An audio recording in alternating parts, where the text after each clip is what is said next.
poddex.com, the number one tool for Poddex.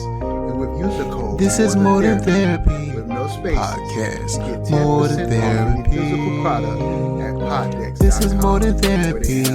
Card decks, More Than Therapy podcast. This is More Than Therapy. T-shirts, More Than Therapy podcast. This is More Than Therapy podcast. Poddex.com and use user code More Than Therapy with no spaces. So, being honest about, okay, what am I going through mentally right This now? is More Than Therapy. I think for me it was more a fear podcast. of More Than Therapy. maybe losing my job, This or is More Than Therapy. I don't know. It's just maybe it felt like it was too personal to share with the This is More supervisor. Than Like, Therapy. hey, you More want me to Than do Therapy X, Y, and Z, podcast. This is More and Than you want to add Therapy more to my plate, podcast. but at the same time I'm feeling so overwhelmed. Like,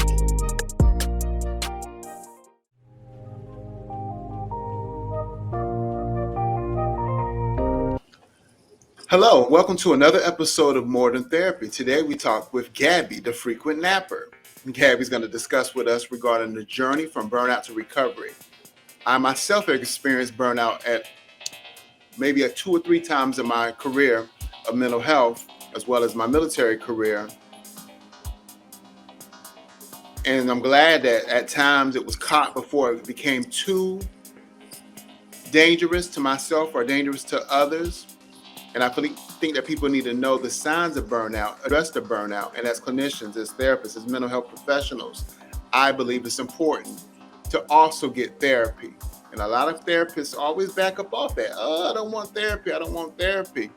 How am I a therapist and need therapy? Well, I believe that when we take on the world, that we need somebody to unleash the world on, as well as get back to our basics of understanding strategies to help us alleviate the problems that we come in contact with in the world that we are in as mental health professionals, as helping persons.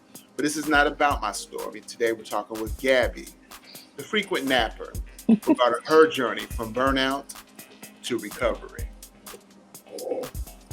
Gabby, please. hi, thank you. Thanks for having me. I'm pretty excited to speak with you today. I know we've been talking for a while. You've been trying to get me on your podcast, and I've been very hesitant. Yes, ma'am. And it's nice to finally, put a face to the screen because, we met, I want to say, through Instagram, probably when the pandemic started, Right. through Doc S. I don't want to butcher his last name, but it's Dr. Randy. Is it Sconiers? I never heard him say it, so I don't want to butcher it either. Okay. So, for any of the listeners, please check out Dr. Randy. He's DOC_S. He's doing a lot of great work Yes. with hip hop and adolescence. So, I just remember we were on his live one day and we just kind of were talking a little bit. I checked out your page. I think we just mutually followed one another, and the rest is history. So Yes, ma'am. I'm here. Indeed. I'm here today. Indeed. Gabby, you had quite a journey in your life recently. I don't know if the pandemic was a contributor to that, but you've experienced burnout. Do you want to talk about that journey? Yes. So I am a social worker in the state of New Jersey. I recently finished all my clinical hours. My application is in. Thank you. It's been a very long road, so I'm waiting to get my LCSW. But along my journey to accruing those clinical hours, my mental health has been severely impacted from the position that I was in. And I do think the pandemic was probably also a contributing factor as well. So I don't know where I should start. What was your role in mental health? What were you doing regarding getting your clinical hours? What kind of role did you have? Okay, so I guess I should preface, I'm going to try to keep where I worked and some of the things that I did, on the low, and, my opinions are my own experience. It's not a reflection of my previous employer, but, So my role, I was a full-time mental health clinician for a co-occurring population in a facility / agency, if you want to call it that. So, Right. so I did that. I made it to almost 4 years there in that position. And then, prior to that, I had about between internship and working after my internship, I was hired. So I have roughly about like 6 years working with a co-occurring substance use population. So, so I kind of stuck with that type of population over the last 6 years. And I think, when I look back at my journey, I started to think about what may have brought me to this point. And I started thinking about, okay, like what are the factors that might contribute to somebody that could have burnout? And I think about, is it the agency itself, like unrealistic expectations? The paperwork is never ending. Sometimes you have to take on more than what your role is required to do. I think sometimes we have toxic coworkers. Some that might be borderline abusive. That was basically my own experience. Sometimes if we have poor supervisors, I think that could be a contributing factor. My supervisor was actually pretty awesome. And I had told her, I was like, listen, if you ever leave, I'm out. I'm done. Like, I'm not staying here if you're leaving. Like, I can't, like, I don't want to work for anybody else. Like, but I think also sometimes, the population that we work with can be draining. And, I don't only mean like just co-occurring. I think any population, has its challenges, whether it's children, adolescents, severe mental illness, the geriatric hospice, adult protective services, child protective services, any population can lead you to burnout. So I think there's that. I think sometimes, in the mental health realm, when we're first starting out, the wages are low. Our work is not valued. It's not paid appropriately. Most of us have master's degrees. We're working on our clinical licenses, LPCs, LMHCs, LCADCs, LCSWs. I think, the salary, it's atrocious. So there's a lot of different things, I think, that contribute to burnout. Definitely. I know the things that you named, I probably can relate to 90% of those. The bad supervisor or inappropriate supervisors, or supervisors not being the most supportive, probably the one that stands out the most, or even being unethical in their approach to supervision. If they're an agency director, putting way too much on your plate to get the most out of you, not knowing that it can contribute to your burnout and at times border on ethical dilemmas. Right. Yeah. I too work in a co-occur. I too worked and currently do work in a co-occurring disorders agency. So I do know exactly what you mean. This population has significant issues and problems that are more complicated than, a typical mental health client. You know what I'm saying? It's co-occurring, it's co-burdening. It impacts multiple domains: legal, vocational. Yeah. They might have DSS involvement. They may have housing insecurities, what I'm saying? A housing domain impairments.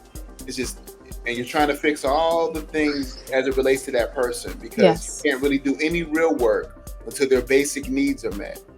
And then in cities like mine, cities like yours, where the resources are drying up as the 1% gathers all these resources for themselves in some effect. Let's turn this $50,000 house into a $400,000 house, therefore displacing a whole community. Mm-hmm.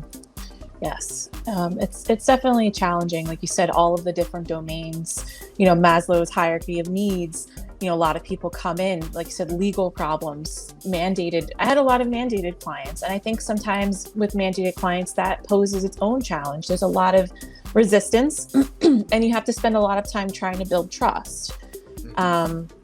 So it is challenging. A lot of people are facing homelessness. trying to get people who came out of the legal system. It's very unfair for this population to try to find a job. A lot of people don't hire if you have a background, and people are trying to do honest, real work, and they can't get hired. And that's very distressing for a lot of clients, because they're trying to, get food. They're trying to have a home, a stable place to stay, a place, even just trying to find safe housing where it's not in a high risk area. It's very challenging. So, the population, it has its challenges for sure. Indeed. So, I think, I don't really know what my purpose is today. I think maybe just sharing my experience. I hope that maybe someone that's listening can kind of recognize the sign of burnout or multiple signs of burnout, and maybe try to, I guess, create an exit plan if that's the case. Yes, that makes sense to me.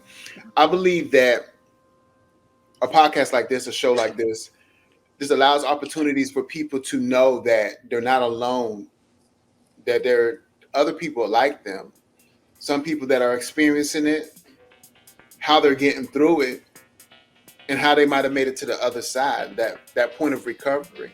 Mm-hmm. That I know that when I was younger, I used to listen to this one particular, not podcast, but show, in which it made it okay to be not okay. You know what I'm saying? There was one of those AM stations that was, not on, you didn't even know about it because it was a burnout AM station in the Midwest. And it allowed me to be able to be more vocal, to verbalize myself more, to be okay with the emotions or feelings that I was feeling. Mm-hmm. I made the More Than Therapy podcast just for that, to allow people to understand that yesterday does not define today, that, you don't be defined by a label, that you can overcome anything that people put on you as regards to a label, and that it's okay to not be okay. Yeah. I think, I'm coming to terms with that. I'm being more vocal now about my experience. And I'm still trying to figure out, what does my healed self look like? How will I feel? How will I know? And, one of the things that I did immediately get, was a therapist. Mm-hmm. And I've been with her for several years now. I don't know exactly what level she is, but she does EMDR. Okay. So I've been doing EMDR. And, I think for me, I think my journey to burnout started, I want to say almost, October, November, December, January. About 10 months into my position that I was in. Okay. I, at that point, when I look back at it, I was working full time at the agency. I was running an evening IOP program by myself. I had a full caseload. The max, state regulations, max size of group was 13 for one clinician. Right. I had a caseload of 13 people, as well as an outpatient caseload. So I was managing 2 different programs. I was alone at night in a city where, it's not the safest area. The Thursday evenings, I'd be walking out to my car alone at 11 o'clock at night. No security guards, nothing, Right.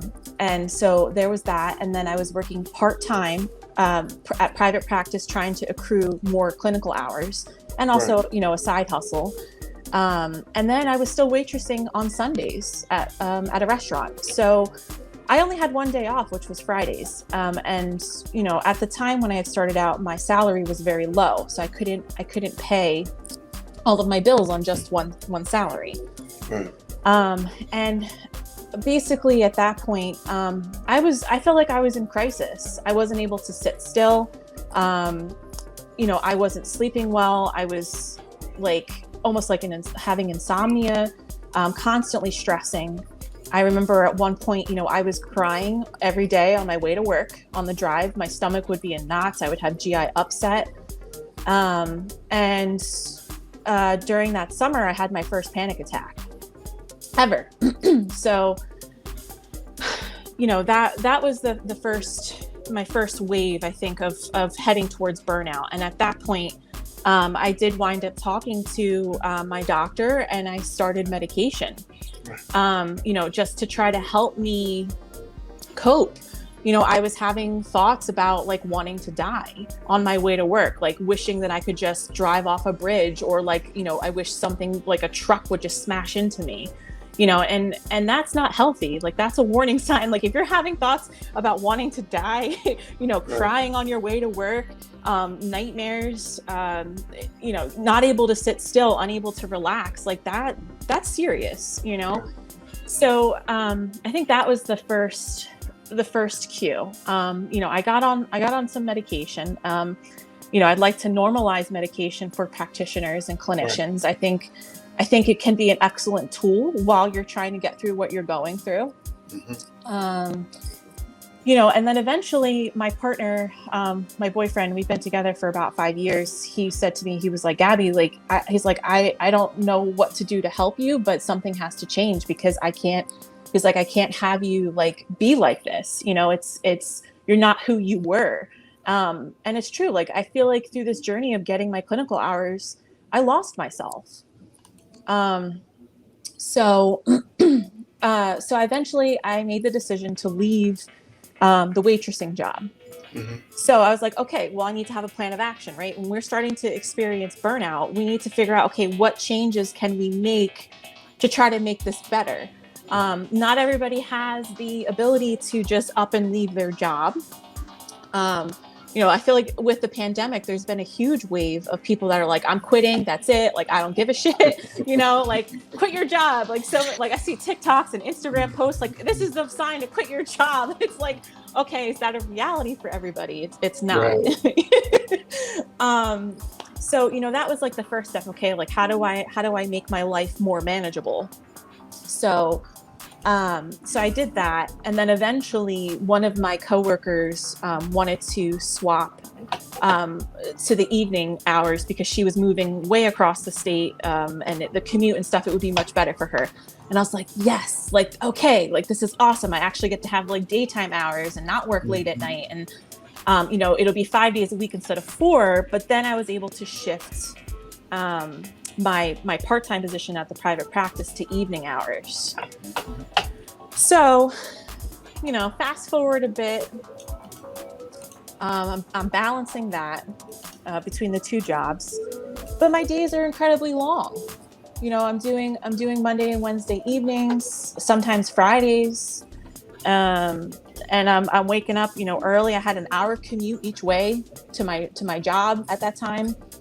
And then I would shoot from my job down to my second job, and I would have 4 clients back to back at night. So I'm leaving the house at 7, and I'm not getting home until 8, 9 o'clock at night. It's a long day, right? And you're just fatigued, you're tired.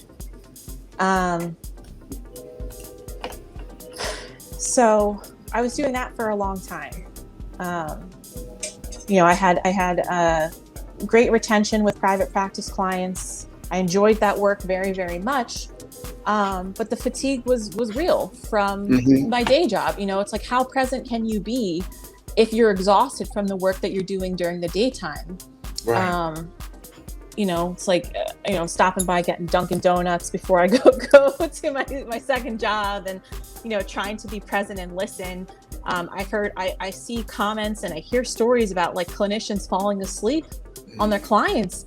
I'm like, what? Like, that thankfully that's never happened to me, and I don't ever want that to happen to me. But it's like, you don't want that. No, like, but if you're running on fumes, like, and you're falling asleep with your clients, like, that's a sign that something's seriously wrong. Right. So, but yeah, so I was doing that for a while.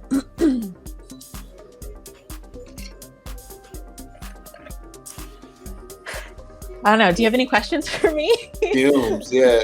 Nah, no questions. You're doing a great job, breaking down your perspective. I believe clinicians should be more open to understanding that it's okay to not be okay, that it's okay to get help, seek help, get support. I believe that oftentimes clinicians are in bubbles. That's why I try to promote community where I'm from. regarding mental health, because we live in these bubbles. It's just me, it's just my caseload. Yeah, I might have a clinical supervisor or a licensure supervisor. I deal with them 1 hour a week maybe. I might have rounds depending on what agency. Yes. I don't really get to say much in rounds because there's so many people and they saying stuff, you know what I'm saying? And I just want people to know that it's okay to be okay. I would love to have a podcast just based on burnout, because I see so much damage that clinicians do when they do burnout. I've seen clinicians start using drugs and alcohol again if they had an addiction background. Right, if they're in recovery, yep. Right, I've seen clinicians fall into relationships with clients because of burnouts, causing them to lose their license. Yep. I've seen clients, violate multiple, boundary issues because the burnout, not making clinical decisions, not having the support to discuss these things before it got to that point. Yeah, a number of things. That is a lot. And, I think, you brought up like supervisors. Like my supervisor was fantastic. She was so down to earth. She tried her best to, come from an understanding perspective. But one of the things I feel was lacking, because I actually had, 2 supervisors at one point, is that I don't really feel like, at least from my experience, that there's not a lot of space for talking about mental health. So being honest about, okay, what am I going through mentally right now? I think for me it was more a fear of maybe losing my job, or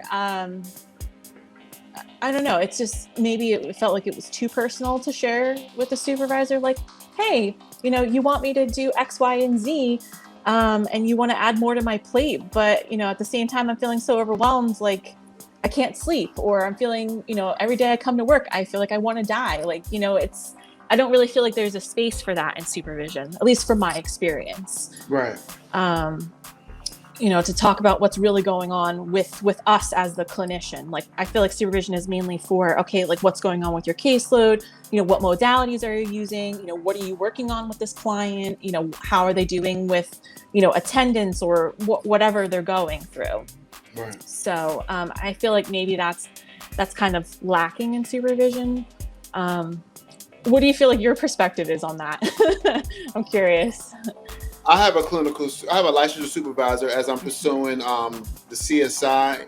Well, it's the supervisory thing for the LCAS, the Licensed Clinical Addiction Specialist. And with her, I think it's a good balance between skills, discussing caseload, as well as discussing my issues with it. I supervise a couple of licensed clinical addiction specialists in this role as a CSI, and with that, I do the same. I would want to be what I would want to receive. I am what I would want to receive, because I feel like if you're not at your best, you can't be your best for your clients. And it's not about being the best. If you're not good, then you can't really be that good for your client. And there should be some balance between your life as well as with the work that you do. Yeah. I tell them oftentimes to build into your daily schedule your own wellness, your own meditation, your own breakaway. I tell them to go into these sessions with a plan, a delegated plan, a definitive plan, so that you're not following the unruliness or the craziness of where that client might be. If you're stable, if you're well, then your client may feel off that vibe, that energy, in order for them to want to be well. Model what you would want to see reflected in that client. But in my past, I've had supervisors that was just about the work, just about the productivity, and internally I was suffering. Yeah. And like you brought up the bubble, right? It's kind of like you do feel like you're on your own little island, even though you may be part of a team or you have a supervisor, but it is like, okay, like this is my caseload. This is what I have to focus on. This is the paperwork that I have to do. Like, it can be very hard in certain work environments, to feel like, you're a part of a team, or, you're connected. So, I think I've definitely experienced that, where it's like, okay, like a lot of the stuff, it's my burden to bear. my coworker can't help me, finish certain paperwork for an intake, or, my coworker can't, do an individual session with a patient that I haven't been able to meet with because I'm in back-to-back groups and you can't pull them out during groups, and like, all this stuff. It's like sometimes there's things that it's like people really can't help you with. So, they always say like, ask for help and speak up and stuff. And sometimes there's just things that other people can't help you with. And that's hard too. You're right. But like my mom often said, a closed mouth does not get fed. Yes. That is true. So, I don't know. I think, thinking about my journey now, I left my position at the hospital. Let's see, I think end of June was when I finished. I had gotten to this point where I was seriously considering leaving social work for good. I was like, I feel like I'm actually in I don't want to call it a support group. It's a psychoed group. And there's a guy on Instagram. His handle is multidimensional Jay. And he's doing like a beta psychoed group thing where he's offering it for free. And he's talking about burnout and the signs and having that exit strategy. And I had talked a little bit about my experience. And I started a new job. and I said, like, I'm waiting to see what, like, when people ask me, how's your new job? I don't say like, oh, it's great, I love it, blah, blah, blah. I'm like, it's okay. I'm waiting to see how it goes. Is it going to be what I experienced? Like, I'm waiting for the shoe to drop. And he brought up a good point. He was like, you sound like a person who's left an abusive relationship and you're entering a new one and you're waiting for the abuse to begin again. Like I've been abused in a work environment that has left me cynical, pessimistic, that I'm waiting for a job that could be really great to turn into something terrible because it's what I'm used to. So, and it's crazy. That's what a mental health world is. A mental health agency could do that to a person when they're supposed to be the agency that alleviates that and should have that for their clinicians. I find that many agencies, they care more about the clients, or not even that. They care more about the productivity that your work with the client manifests than you, the clinician who works with the client. Yeah. And that's just a sad place to be. Yes, definitely. So that's why I think I feel like I kind of did leave like almost like an abusive relationship, and that pessimism and that cynicism it's still there, and I think sometimes like that's what burnout does. It creates that cynical thoughts and like, okay, like nothing's ever going to get better. I had thoughts of like the work that I did doesn't matter. What is this all for? And sometimes I feel like workloads, like the case management piece or documentation and other sort of paperwork, that almost feels like it supersedes the care that actually matters. The clinical work, like actually having time to meet with your patients once a week in addition to groups, or making sure your treatment plans and they're meeting their goals. And sometimes like the corporate side of things get in the way of the clinical side of things. And all the time. Yes. and I think that's kind of why when I look at, like, I belong to like some Facebook groups, for social work and clinicians, mental health clinicians. I feel like once people get their final level licensing, whatever that might be, they leave agencies and facilities in droves, and they wind up going into private practice. And I'm hoping like that might be what might be in my future, because being in control and having more freedom and life work balance I feel like is another thing that we need as clinicians to prevent burnout. And for a lot of people, it's unfortunate because private practice isn't always financially feasible for people that need mental health help. Insurances are a pain in the butt to deal with.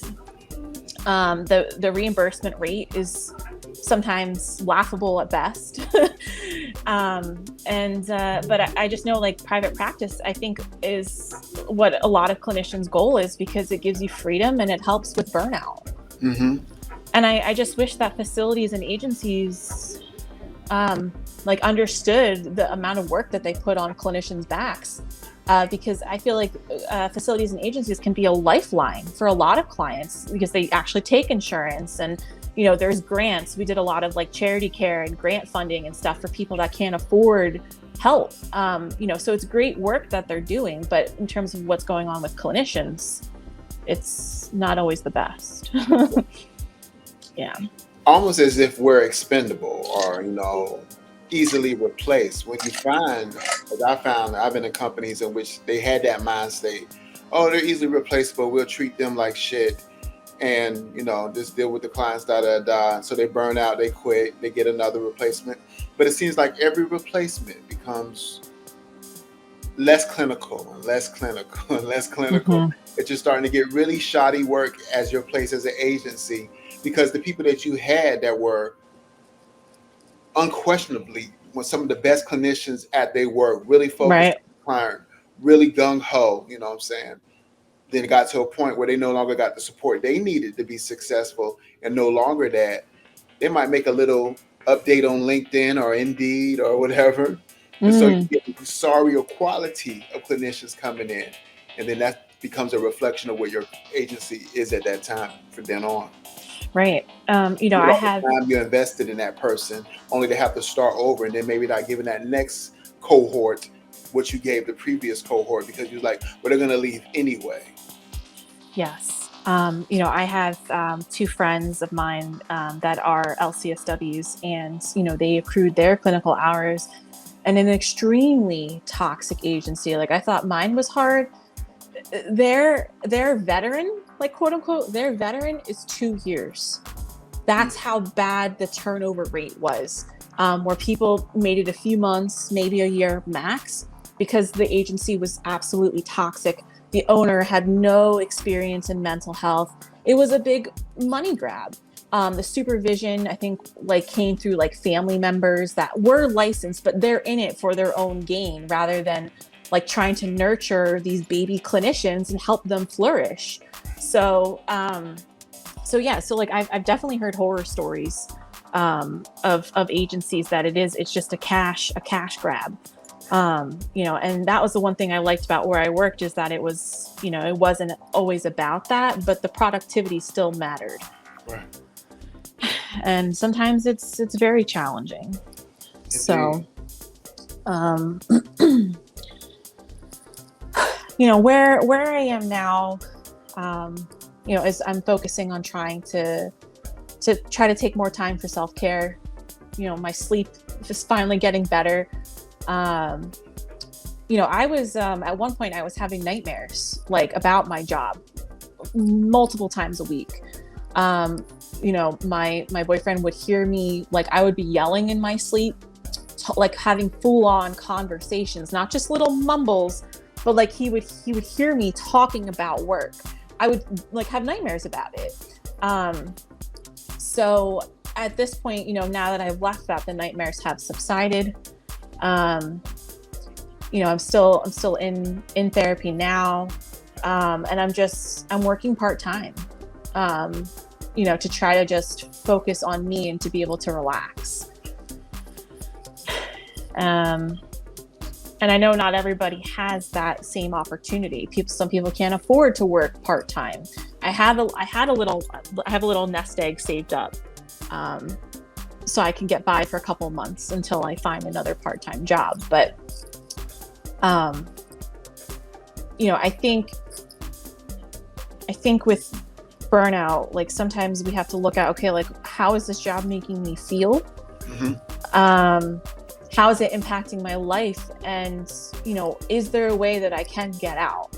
I was leaving my job without a backup plan. I even told my supervisor, I said, listen, I'm putting in my 1 month's resignation.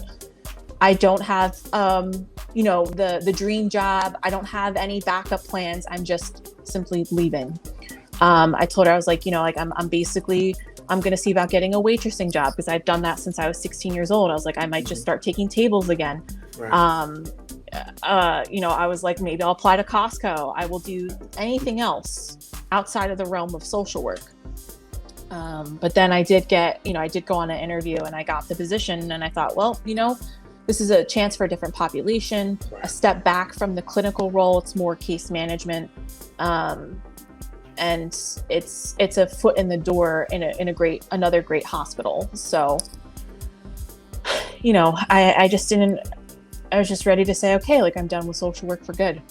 Mm-hmm. And I'm hoping that maybe this transition will keep me from leaving the fields altogether. Indeed.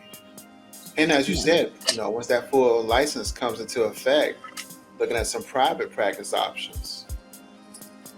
Yeah.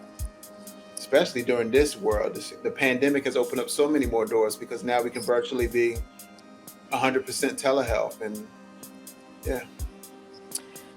Yeah, I think with the pandemic, we had to switch to telehealth as well at one point, and I think it's a great option, but I do think sometimes as clinicians for telehealth that can be draining too. I see a lot of clinicians say like, oh, like I miss having face to face, talking through a screen. It's more draining. But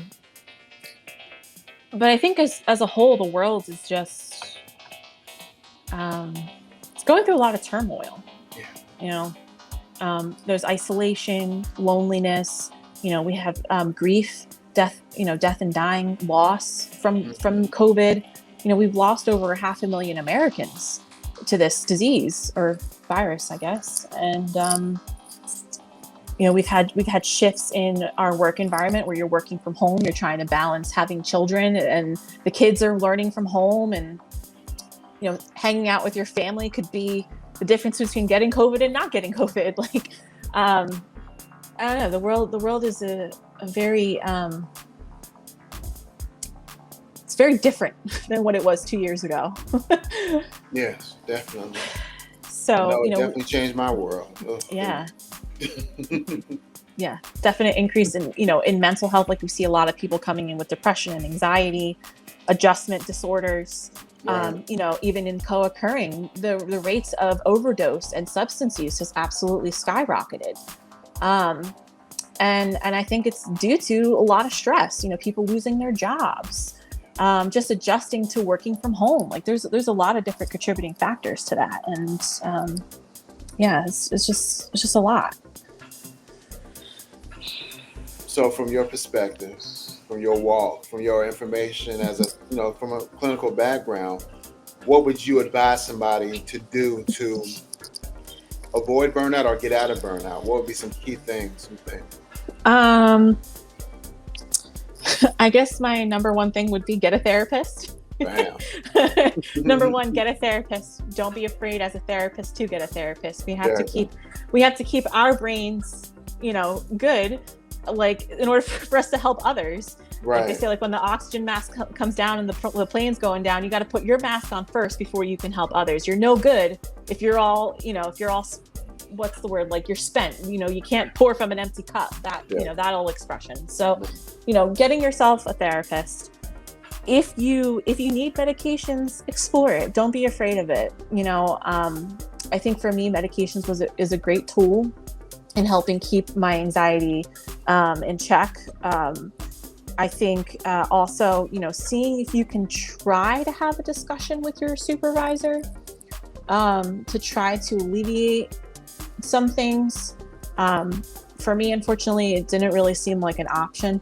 But, if you can have a discussion with your supervisor to see if there's anything that you can do. Don't feel guilty about taking PTO. I can tell you, like, that there's days where I'm like, oh, like, what am I going to walk back into?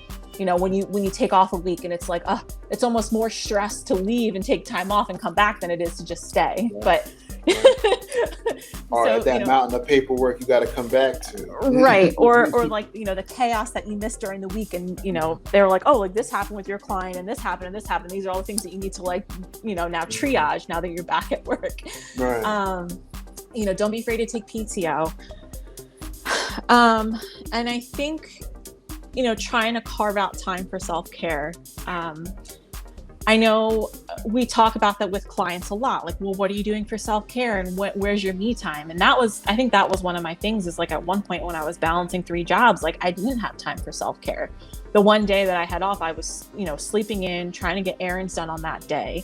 I wasn't eating right because I was so spent. I didn't want to cook for myself. I'm eating, fast food, crappy things that aren't like nutritious for your body. So it's like, trying to make sure that you're eating okay, that you're sleeping okay, exercising if that's an option. I'm trying to think of what else.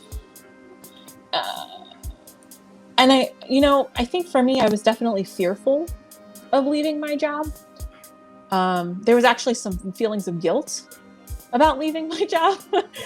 But I think, a way to help with burnout is taking that leap of faith and trying to look for a different job. Right. Sometimes it is the position, maybe it's not the population, but it's the environment that you're in. Mm-hmm. And, trying to be selective. In that support group that I had, or psycho-ed group I had mentioned, it was funny because the gentleman Jay had brought up, what did he call it?